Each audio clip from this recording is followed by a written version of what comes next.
Hey guys, it's me MS solutions. ഇനി എന്തിന് വേറെ സൊല്യൂഷൻസ്. എൻ്റെ പ്രിയപ്പെട്ട +1 വിദ്യാർത്ഥികളെ, ഓണപരീക്ഷ ടൈം ടേബിൾ +2 വിദ്യാർത്ഥികളുടേത് വന്നു.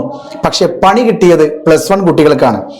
എന്തുകൊണ്ടാണ് സാർ പണി കിട്ടിയെന്ന് പറയുന്നത്? ഓണപരീക്ഷ ഞങ്ങൾക്കില്ല എന്നാണല്ലോ സർക്കുലറിൽ പറഞ്ഞിരിക്കുന്നത്. എടാ, നീ +1 കുട്ടിയാണല്ലോ, നിനക്കെന്തില്ല? ഓണപരീക്ഷ ഇല്ല. പക്ഷെ എന്ത് പരീക്ഷയില്ല? സർക്കാർ നടത്തുന്ന ഓണപരീക്ഷ നിങ്ങൾക്കില്ല. പക്ഷെ എന്തായാലും നിങ്ങളുടെ ടീച്ചേഴ്സ് വെറുതെ വിടുമെന്ന് നിങ്ങൾക്ക് തോന്നുന്നുണ്ടോ? കാരണം സെപ്റ്റംബർ 3 മുതൽ സെപ്റ്റംബർ 12 വരെ +2 വിദ്യാർത്ഥികൾക്ക് പരീക്ഷ നടത്തണം എന്ന് പറഞ്ഞിട്ട് അവരുടെ ടൈം ടേബിൾ വന്നിട്ടുണ്ട്. ഇത് സ്കൂൾ തലത്തിൽ നടത്താനാണ് പറഞ്ഞത്. അതായത് ചോദ്യപേപ്പർ സർക്കാർ തരില്ല, സ്കൂൾ തലത്തിൽ സ്കൂളുകാരുണ്ടാക്കണം എന്നുള്ള രീതിയിലാണ് ഈ സർക്കുലർ വന്നതെങ്കിലും മേ ബി അത് മാറിയേക്കാം. പക്ഷെ മാറിയാലും മാറിയില്ലെങ്കിലും സെപ്റ്റംബർ 3 മുതൽ 12 വരെ എന്ത് നടത്തണം? +2 കുട്ടികൾക്ക് പരീക്ഷ നടത്തണം. ആ സമയത്ത് ഒരു ബെഞ്ചിൽ 2 ആൾക്കാരല്ലേ ഇരിക്കാൻ പറ്റുള്ളൂ. അപ്പൊ സ്വാഭാവികമായിട്ടും +1 കുട്ടികളുടെ ക്ലാസ് റൂമുകൾ അവിടെ വെറുതെ കിടക്കോ? ഇല്ല. അപ്പൊ സ്വാഭാവികമായിട്ടും +1 കുട്ടികളെയും എക്സാം എഴുതിപ്പിക്കും. ഓക്കെ, അപ്പൊ ഞാൻ പറഞ്ഞു തരുന്ന ഇത്രേ ഉള്ളൂ. ഓണപരീക്ഷ നിങ്ങൾക്ക് ഗവൺമെന്റ് നേരിട്ട് നടത്തുന്നില്ല. സ്കൂൾ തലത്തിൽ +2 കുട്ടികളുടെ പരീക്ഷ നടത്താനുള്ള ടൈം ടേബിൾ കൊടുത്തിട്ടുണ്ട്. അത് കഴിഞ്ഞ വർഷവും കൊടുത്തിട്ടുണ്ട്. അങ്ങനെ തന്നെ ടൈം ടേബിൾ കൊടുത്തിട്ടുണ്ട്, അതുപോലെ തന്നെ നടത്തിയിട്ടുണ്ട്. ഈ വർഷം +1 പ്രത്യേക ടൈം ടേബിൾ ഇല്ലെങ്കിലും നിങ്ങൾക്ക് പരീക്ഷ നടത്തേണ്ടതില്ല എന്ന ഒരു രീതിയിലാണ് സർക്കാർ പറഞ്ഞിരിക്കുന്നത്. പക്ഷേ എന്ത് വേണ്ട, ഒഫീഷ്യലി നിങ്ങൾ ഒരു പാദവാർഷിക പരീക്ഷ പോലെ നടത്തേണ്ട, പക്ഷെ യൂണിറ്റ് ടെസ്റ്റ് പോലെ നടത്താലോ. കഴിഞ്ഞ വർഷം എന്ത് ചെയ്തിട്ടുണ്ട്? +1 കുട്ടികൾക്ക് 60 മാർക്കിന്റെ വിഷയങ്ങൾ 60 മാർക്കിൽ ടീച്ചേഴ്സ് ആണ് ക്വസ്റ്റ്യൻ പേപ്പർ ഇട്ടത്. സാർ, അതിപ്പോ ഒരു പണിയാണോ എന്ന് ചോദിച്ചു കഴിഞ്ഞാല് എന്തായാലും ഓണപരീക്ഷ സർക്കാർ നടത്തുന്നില്ല എന്ന വാർത്ത പറയുമ്പോൾ ഏതൊരു കുട്ടിയും 10ാം ക്ലാസ്സിൽ ഫുൾ A+ കിട്ടിയ കുട്ടിയാണെങ്കിലും മനസ്സിലൊരു സന്തോഷം വന്നിട്ടുണ്ടാവും. ഓണപരീക്ഷ വരെ പഠിക്കണ്ടല്ലോ എന്നുള്ളത്. നിങ്ങൾക്കൊരു കാര്യം അറിയോ? ഓണപരീക്ഷ കഴിഞ്ഞിട്ട് ക്രിസ്മസ് പരീക്ഷയില്ലേ? ക്രിസ്മസ് പരീക്ഷയുടെ പോർഷൻസിന്റെ കട്ടി നിങ്ങൾക്കറിയോ? അറിയാത്തവരെടുത്ത് നോക്കണം. ഞാൻ എൻ്റെ സബ്ജക്റ്റിൽ പറയുകയാണെങ്കിൽ ഓർഗാനിക് കെമിസ്ട്രി, ഇക്വിലിബ്രിയം, തെർമോഡൈനാമിക്സ്, എല്ലാം chemical bonding and molecular structure. വെറുതെ ഒന്ന് നിങ്ങളുടെ NCERT എടുത്തു നോക്ക്. ഏറ്റവും കൂടുതൽ പേജിലുള്ള ഒരു ചാപ്റ്ററാണ് കെമിക്കൽ ബോണ്ടിങ് ആൻഡ് മോളിക്കുലർ സ്ട്രക്ചറും ഓർഗാനിക് കെമിസ്ട്രിയും. അപ്പൊ അത്രമേൽ ടൈറ്റ് ആയിട്ടുള്ള ചാപ്റ്റേഴ്സുകൾ വരുന്നത് നിങ്ങളുടെ ക്രിസ്മസ് പരീക്ഷക്കാണെന്നുള്ള കാര്യം നിങ്ങൾ ഓർത്തു വെച്ചാൽ നല്ലത്. അതായത് ക്രിസ്മസ് പരീക്ഷയ്ക്ക് എന്തായാലും നിങ്ങൾക്കൊരു മികച്ച പെർഫോമൻസ് കാണിക്കാൻ കഴിയില്ല. അപ്പൊ ഒരു മികച്ച പെർഫോമൻസ് കാണിക്കാൻ കഴിയുന്ന എക്സാം ഏതാ? അത് +1 ഓണം എക്സാം ആണ്. അപ്പൊ ഓണം എക്സാം സ്കൂളുകാരല്ലേ നടത്തുന്നത്. സ്കൂളിലെ ടീച്ചേഴ്സ് മാക്സിമം എവിടെ നിന്നായിരിക്കും ചോദ്യം ഇടുക? അവരെടുത്ത അവരുടെ നോട്ടുകളിൽ നിന്നോ പ്രീവിയസ് ഇയർ ക്വസ്റ്റ്യൻസിൽ നിന്നോ. അതിനപ്പുറത്തേക്ക് ഒരു ചോദ്യം വരാനുള്ള സാധ്യത ഇല്ലല്ലോ. അപ്പൊ നിങ്ങൾ എന്ത് ചെയ്യണം? നിങ്ങൾ പ്രാക്ടീസ് ചെയ്തേ പറ്റുള്ളൂ. നിങ്ങൾ ഈ ഒരു സർക്കുലർ കണ്ടിട്ട് മടിയന്മാരായാൽ തീർച്ചയായിട്ടും നിങ്ങളുടെ എൻറ്റയർ +1 ലൈഫിനെ അത് ബാധിച്ചിരിക്കും. തമാശ പറയല്ല. SSLC പരീക്ഷാ സമയത്ത് നിങ്ങൾ അവസാനത്തെ 2 മാസം കഷ്ടപ്പെട്ടത് കൊണ്ട് മാത്രമാണ് നിങ്ങൾക്ക് A+ കിട്ടിയെന്ന് നിങ്ങൾക്ക് തോന്നുന്നുണ്ടോ? എങ്കിൽ ആ ചിന്ത തെറ്റാണടാ ചെറുപ്പക്കാരി.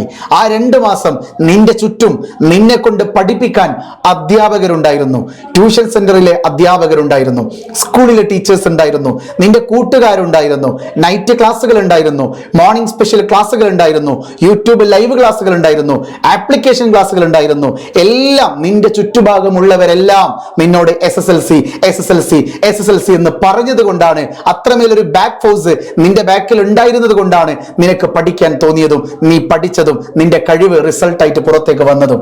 എന്നാൽ ഈ വർഷമോ +1 നിന്റെ കൂടെ പഠിച്ച കൂട്ടുകാർ മറ്റു കോഴ്സുകളിലാണ്. കൊമേഴ്സും ഹ്യൂമാനിറ്റീസും എടുത്ത കുട്ടികൾക്ക് ഇല്ലാത്തതിനേക്കാൾ കൂടുതൽ സീരിയസ്നെസ് ബയോസയൻസോ കമ്പ്യൂട്ടർ സയൻസോ സൈക്കോളജി സയൻസോ എടുത്ത കുട്ടിക്ക് ഉണ്ടായേ പറ്റുള്ളൂ. ശരിയല്ലേ ഞാൻ പറയുന്നത്? എന്തുകൊണ്ടാ സയൻസ് എടുക്കുന്ന കുട്ടികൾക്ക് അധികം തല്ലുണ്ടാക്കാനൊന്നും സ്കൂളിൽ പോവാറില്ല എന്ന് പറയാറുള്ളത്? എന്തുകൊണ്ടാ? അവർക്ക് അത്രമേൽ പഠിക്കാനുണ്ട്. അസൈൻമെന്റുകളുണ്ട്, സെമിനാറുകളുണ്ട്, യൂണിറ്റ് എക്സാമുകളുണ്ട്, എക്സാമിന്റെ ക്വസ്റ്റ്യൻ പേപ്പറിന്റെ ഡിസ്കഷൻസ്, ആൻസർ കീ നിങ്ങൾ സ്വയം വിലയിരുത്തേണ്ടതുണ്ട്. അതിനേക്കാൾ അപ്പുറത്തേക്ക് നിങ്ങൾ സ്വയം പഠിക്കേണ്ടതുണ്ട്. നിന്റെ ചുറ്റും ഈ വർഷം ആരില്ല? ഈ പറഞ്ഞ ട്യൂഷൻ സെന്ററുകളോ ടീച്ചേഴ്സോ അല്ലെങ്കിൽ മറ്റു പല സാമഗ്രികളും നിന്റെ ചുറ്റിലില്ല. നിന്നെ പഠിപ്പിക്കാൻ ആരുമില്ല. നീ തന്നെ പഠിച്ചെടുക്കണം. ഓക്കെ, അപ്പൊ ഒരു സ്വയം പ്രാക്ടീസ് ചെയ്യാൻ നിങ്ങൾ റെഡിയാണോ? റെഡിയാവാൻ നിങ്ങൾക്ക് കഴിയില്ല. നിങ്ങളെ പിന്നിൽ നിന്ന് ഒരു ഫോഴ്സ് ഉണ്ടെങ്കിൽ മാത്രമേ നിങ്ങൾക്ക് ആ ഒരു വിജയത്തിലേക്ക് എത്തിപ്പെടാൻ പറ്റുള്ളൂ. ഇപ്പൊ നീ ഓണപ്പരീക്ഷ ഇല്ല എന്ന് പറഞ്ഞുകൊണ്ട് സ്കൂളിലെ ടീച്ചേഴ്സ് അല്ലേ ക്വസ്റ്റ്യൻ പേപ്പർ ഉണ്ടാക്കുന്നത് എന്ന് വിചാരിച്ചിട്ട് നീ പിറകോട്ടേക്ക് പോയാൽ നിനക്ക് നഷ്ടപ്പെടുന്നത് +1 520 എന്ന സ്വപ്നമോ +1 ഫുൾ A+ എന്ന സ്വപ്നമോ അറ്റ്ലീസ്റ്റ് ഒരു 85% കിട്ടിയിട്ടില്ലെങ്കിൽ നിന്നെ കൊണ്ട് എന്ത് പ്രയോജനമെടാ? അതുകൊണ്ട് പഠിച്ചെടുത്തേ പറ്റുള്ളൂ. പുസ്തകം പഠിക്കേണ്ട സമയത്ത്, വിദ്യാഭ്യാസം നേടേണ്ട സമയത്ത് നിനക്ക് കളിക്കാൻ സമയമില്ല. സീരിയസ് ആയേ പറ്റുള്ളൂ. സാർ ഞാൻ റെഡിയാണ് സാർ, എനിക്ക് ഓണപ്പരീക്ഷയുണ്ട്, എന്റെ ടീച്ചേഴ്സ് എനിക്ക് നടത്തുന്നുണ്ട്. ഈ ഓണപ്പരീക്ഷയുടെ മാർക്ക് നിന്റെ CE മാർക്കിന് വേണ്ടിയിട്ട് ടീച്ചർ എൻ്റർ ചെയ്ത് വെക്കൂടാ. ക്രിസ്മസ് പരീക്ഷയ്ക്ക് നിനക്ക് കിട്ടുന്ന മാർക്കിനേക്കാളും ഓണപ്പരീക്ഷയ്ക്ക് മാർക്ക് ഉണ്ടെങ്കിൽ ബെസ്റ്റ് ഓഫ് 2 നോക്കിയിട്ട് ടീച്ചേഴ്സ് നിനക്ക് 20 CE മാർക്ക് പ്രൊവൈഡ് ചെയ്ത് തന്നാൽ അത് കൃത്യസമയത്ത് നീ ഓണപ്പരീക്ഷയ്ക്ക് വേണ്ടി പഠിച്ചത് കൊണ്ടല്ലേ ആ CE മാർക്ക് ഫുൾ മാർക്ക് നിന്നിലേക്ക് എത്തിയത്. 10ാം ക്ലാസ് പോലെ ഒരു CE മാർക്ക് കിട്ടുന്ന ചടങ്ങുകളൊക്കെ ഒന്നും അല്ല കേട്ടോ. +1 നിനക്ക് സസ്പെൻഷൻ കിട്ടിയിട്ടുണ്ടെങ്കിൽ, നിനക്ക് ടീച്ചേഴ്സുമായിട്ട് നീ മിസ്ബിഹേവിയർ ചെയ്തിട്ടുണ്ടെങ്കിൽ, കൃത്യമായിട്ട് അറ്റൻഡൻസ് രേഖപ്പെടുത്തിയിട്ടില്ലെങ്കിൽ, നിനക്ക് കൃത്യമായിട്ട് എക്സാമുകൾ പങ്കെടുത്തിട്ടില്ലെങ്കിൽ തീർച്ചയായിട്ടും നിന്റെ CE മാർക്ക് അവിടെ കുറയുക തന്നെ ചെയ്യും. ഓക്കെ, കണ്ടിന്യൂസ് ഇവാലുവേഷൻ മാർക്കാണ് CE മാർക്ക്. നിരന്തരമായ മൂല്യനിർണ്ണയമാണ്. ഓരോ മാസങ്ങളിലല്ല, ഓരോ ആഴ്ചകളിലല്ല, ദിവസങ്ങളിലല്ല, ഓരോ പീരീഡുകളിലും വന്ന് അറ്റൻഡൻസ് എടുക്കുന്ന ടീച്ചേഴ്സ് ഇല്ലേ നിങ്ങളുടെ സ്കൂളുകളിൽ? എന്തുകൊണ്ടാ അവരവിടെ നിങ്ങളുടെ CE മാർക്ക് നോക്കുകയാണ്. ഒരു വർഷം നിനക്ക് ലഭിച്ച കംപ്ലീറ്റ് പീരീഡ് വൈസ് അറ്റൻഡൻസ് നോക്കിയിട്ടാണ് നിന്റെ CE മാർക്ക് ഇടുന്നത്. ഒരു വർഷത്തിൽ ആ ടീച്ചർ നടത്തിയ എക്സാമുകളിൽ നിനക്ക് ലഭിച്ച മാർക്കിന്റെ അടിസ്ഥാനത്തിലാണ് നിന്റെ CE മാർക്ക് ഇടുന്നത് എന്നുള്ള ചിന്ത നിനക്കുണ്ടോ? അതുകൊണ്ട് പഠിച്ചെടുത്തേ പറ്റുള്ളൂ. സാർ ഞാൻ പഠിക്കാൻ റെഡിയാണ്, എനിക്ക് ഫിസിക്സ് ഉണ്ട്, എനിക്ക് കെമിസ്ട്രി ഉണ്ട്, എനിക്ക് മാത്സ് ഉണ്ട്, എനിക്ക് ബയോളജി ഉണ്ട്, എനിക്ക് CS ഉണ്ട്, പക്ഷെ പഠിക്കാൻ കഴിയുന്നില്ല സാർ. അങ്ങനെ പഠിക്കാൻ നീ റെഡിയാണെങ്കിൽ വന്ന മോനെ എങ്ങോട്ടേക്കെന്നറിയോ? വെറും 1499 രൂപക്ക് MS സൊല്യൂഷൻ നിന്നെ ഓണപ്പരീക്ഷയിൽ അടിപൊളിയായിട്ട് ക്ലാസ് റൂമിലെ ടോപ്പറാക്കി മാറ്റിത്തരാം. അതെങ്ങനെയാ സാറേ മാറ്റുക? ഈ 1499 രൂപക്ക് നിനക്ക് ലഭിക്കുന്നത് ക്ലാസ്സുകൾ മാത്രമല്ല, 1 shot revision, chapter wise study materials, chapter wise previous year questions, 2010 മുതൽ 2024 വരെയുള്ള 15ഓളം വർഷങ്ങളുടെ ചോദ്യപേപ്പറുകളുടെ ഉത്തരങ്ങൾ എങ്ങനെ എഴുതണമെന്ന് പഠിപ്പിച്ചു തരുന്ന അധ്യാപകർ. ഒന്ന് ആലോചിച്ച് നോക്കിയ നിനക്ക് എന്തൊക്കെയാണ് വെറും 1499 രൂപക്ക് ലഭിക്കുന്നതെന്ന് നീ ചിന്തിച്ചിട്ടുണ്ടോ? ഇത് +1 ഓണം എക്സാം സ്പെഷ്യൽ ബാച്ചിന്റെ റേറ്റാ. ഇനി അതല്ല, ഓണപ്പരീക്ഷ സെപ്റ്റംബർ 12-ാം തീയതിയോട് കഴിഞ്ഞിട്ട് നിനക്ക് തോന്നുകയാണ് MS-ന്റെ ആപ്പിൽ ഞാൻ ജോയിൻ ചെയ്തത് കൊണ്ട് ഞാൻ സാറ്റിസ്ഫൈഡ് ആണ്, എനിക്ക് ലഭിക്കേണ്ടതെല്ലാം അതിനേക്കാൾ ആയിരക്കണക്കിന് മടങ്ങ് എനിക്ക് ലഭിച്ചിട്ടുണ്ട്, ഞാൻ കൊടുത്ത ക്വാണ്ടിറ്റിയേക്കാളും അടിപൊളി 10 മടങ്ങ് ക്വാളിറ്റി എനിക്ക് ലഭിച്ചിട്ടുണ്ട് എന്ന് തോന്നുകയാണെങ്കിൽ നിനക്ക് MS-ന്റെ കൂടെ ഒരു വർഷം പഠിക്കാം.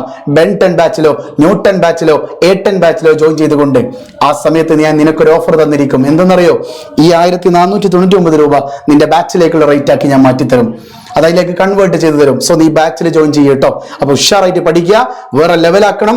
ഓണപ്പരീക്ഷ ഇല്ല എന്ന് പറയുമ്പോൾ നീ ഞെട്ടാതെ, നീ സന്തോഷിക്കരുത്. ഓണപ്പരീക്ഷ സ്കൂൾ തലത്തിൽ നടത്തുന്നുണ്ട്.